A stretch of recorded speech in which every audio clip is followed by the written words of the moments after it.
Namaste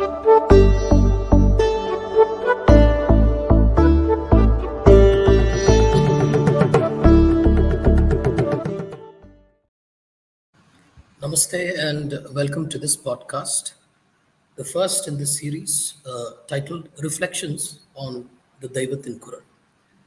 This is episode 1 covering the first two chapters of volume 1 of this book, or rather, a series of 7 books, 7 volumes rather. We often speak of must read books, but quite often the irony is that these must read books are not read by a majority of people. One such book is this magnum opus that is called Deivathin Kural, literally meaning the voice of God. Of the several reasons or limitations as to why this book is not read, one key reason is the fact that it is written in Tamil, which limits its reach to only those who can read and understand Tamil. There is, of course, an English translation titled The Voice of God. However, the English translation suffers from poor quality, and more importantly, in its failure to capture the beauty and essence of the original Tamil version. And it's no fault of the translator because it is no easy task to emulate the inimitable R. Ganapti, who is the Tamil author. He writes in a style and idiom that captures the Paramacharya's words while giving the impression that the Paramacharya himself is speaking to us directly.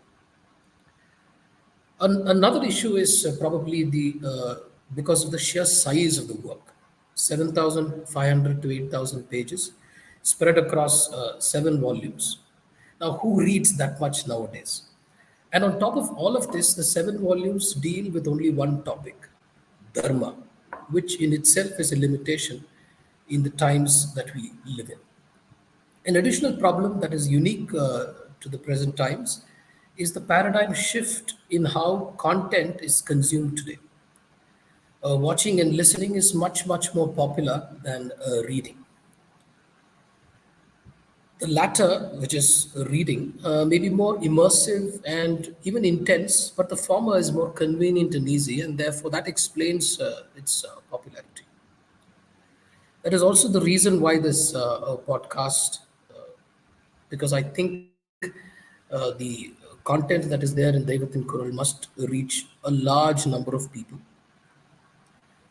And this podcast is imagined as a series of reflective episodes on the content in the book. It is not a reading. It is not a reading of what is there in the book, not even a recall of all that is there in the book, but rather a paraphrased or a reflective recalling of the content, along with an attempt to examine and develop ideas and themes that flow out of that content.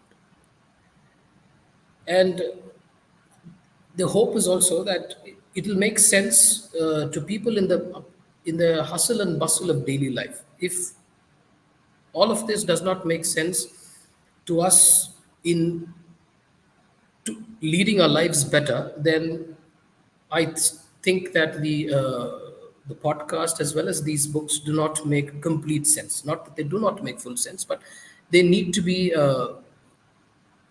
effective and valid in the lives that we lead on a daily basis. The first two chapters of volume 1 discuss Vinayaka or Ganapati or Ganesha. And this is in keeping with the established tradition of beginning any auspicious work by first propitiating Vinayaka. The temples to Vinayaka are ubiquitous all across Tamil Nadu. And many of these temples are often nothing more than simple thatched roof structures or simply a deity installed under the shade of a tree. And not just Tamil Nadu, in fact, this is largely true across the country as well. And even temples dedicated to other deities also invariably have a sannidhi to Vinayaka. This is because he is a threshold deity who guards and controls entry into the inner realms of divinity. The famous story of Vinayaka guarding the doorway and preventing his own father from entering the house is an allegory to how nothing is possible without first paying obeisance to Vinayaka. Uh, the Ganapati Atharvashirsha Upanishad speaks of Ganesha as Mooladhara Sthitosi Nityam, he who is situated at the Mooladhara Chakra, the first of the chakras. The Mooladhara is the base chakra and represents the threshold between the lower and upper realms of our existence, the subliminal interface between the material and the spiritual. The Mooladhara also symbolizes the earth element and therefore is also crucial to success in the material plane of our existence. It is here that the divine feminine, the mother Shakti, sleeps, coiled up like a serpent. And in order to awaken her and move her towards her consort, Shiva, we must first be able to obtain permission from Vinayaka, the first son of the divine universal couple. And now, when we think back on that story of Ganesha preventing Shiva from entering the house and meeting with Shakti, you see what the story actually is trying to convey. Additionally, the Muladhara is also the seat of sexual, sensual, and material desires that govern our material-physical existence on earth. While the desire to live with material comfort is not in itself wrong and is in fact one of the Purusharthas, this desire needs to be tempered by the rules of Dharma and the legitimate pursuit of moksha, which is the end goal for every single individual who follows Hindu Dharma. And in this, Vinayaka helps his devotees in getting to their legitimate desires and goals in the material as well as the spiritual planes. And therefore, he is Vigneshwara, he who removes vignams or obstacles in the path of the devotees. This is also why he is the Mudal Kadavul, the first of the Devatas. Mudal meaning first, Kadavul Devata, the guardian of the threshold and the remover of obstacles. Vinayaka is also the Pranava Swarupa, the symbol of Pranava or Om, the Anadi and eternal seed of the universe. You know, the primeval music of existence that permeates the entire universe. The life breath that we take, in the consisting of inspiration and expiration, is a constant reminder of the music and rhythm of life.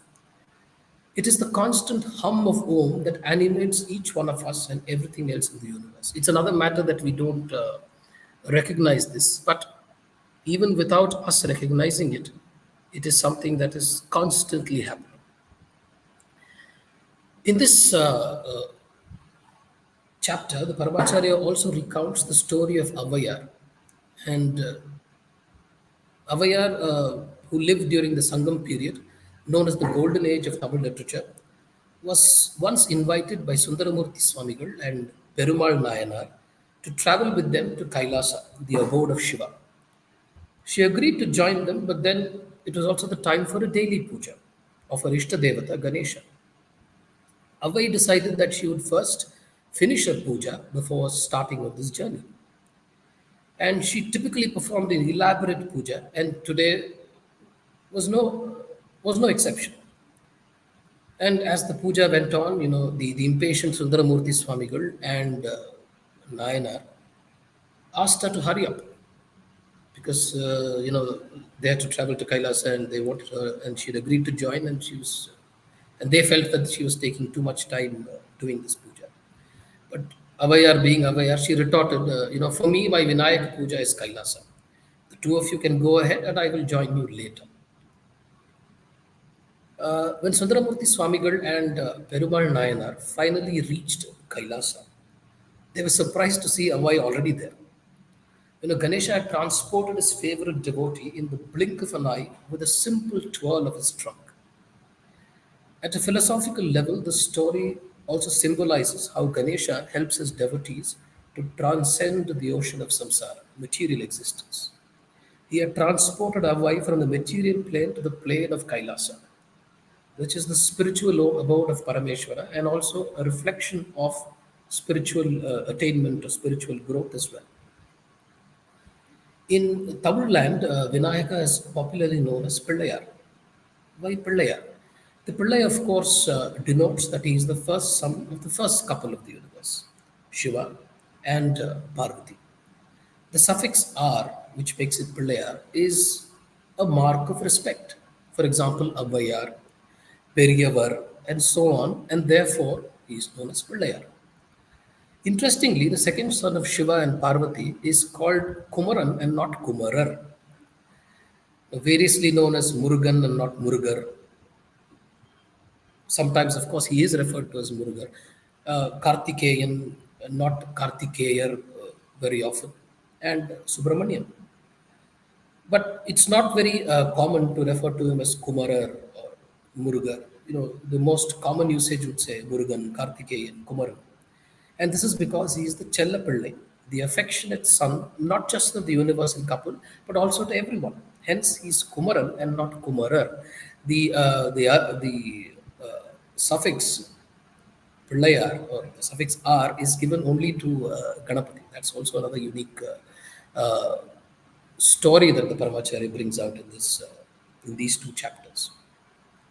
There is also another story. Once in a playful mood, Vinayaka grabbed Vishnu's Sudarshana Chakra and put it into his mouth. And then he refused to give it back to Vishnu. Vishnu, who is Ganesha's uncle, thought long and hard about how to get it back from his nephew. He obviously did not want to fight with his nephew, but then he thought that he could always make his dear nephew laugh and thereby get him to drop the chakra. And therefore, he caught hold of his ears with his hands, right hand holding the left ear and left the right, and started doing squats. Topukaranam, that is, as it is called in Tamil. Topukaranam is derived from the sandhi, or the meeting of two words, topir meaning hands, and karanam meaning ears. As soon as Ganesha saw his uncle doing the topukaranam, he rolled with uncontrollable laughter, and as soon as he started laughing, the chakra fell out of his mouth, and his uncle, Vishnu, quickly picked it up. This story is also a way to tell us that Ganesha is someone who is easily pleased with simple devotion and bhakti. The Paramacharya also recounts a story of how once Ganesha asked his father Shiva to offer his own head, that is, Shiva's head itself, as Bali. Here is a case where the son is asking his own father's head as an offering.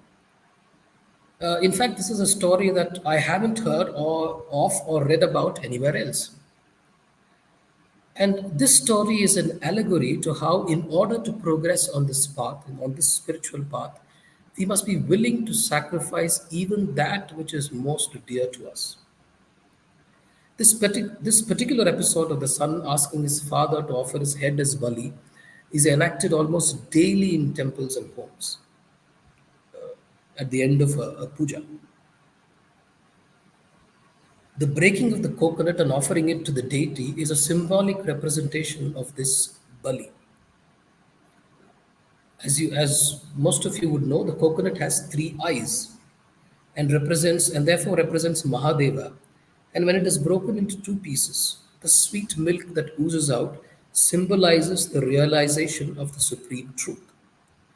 It is believed that this practice of breaking the coconut was initiated by Shiva himself in response to Ganesha's demand for Bali.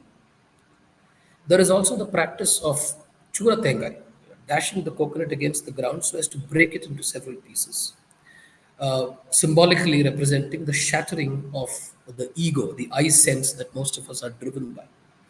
This is practiced till today across temples in Tamil Nadu, with children making a dash to pick up the broken pieces. And the Paramacharya notes that it is children who have the first right over the coconut pieces, because Vinayaka himself is a Kurandai Kadam, a baby god in that sense. Vinayaka, as we see, is a multifaceted deity. While he is the first among the gods to whom obeisance is to be offered, he is also the eldest son of the universal couple. A god who is a baby, but then again, he is also symbolic of the eternal rhythm of life, which means that he was there when there was nothing at all in the universe, because he is, like I said, symbolic of the eternal rhythm of life, of the Pranavanadam, that or the sound of Om that pervades and permeates the entire universe. And this is what the Paramacharya speaks about in the first two chapters of volume one. And this concludes episode one of this podcast. And in the second episode, we will look at other topics. Thank you.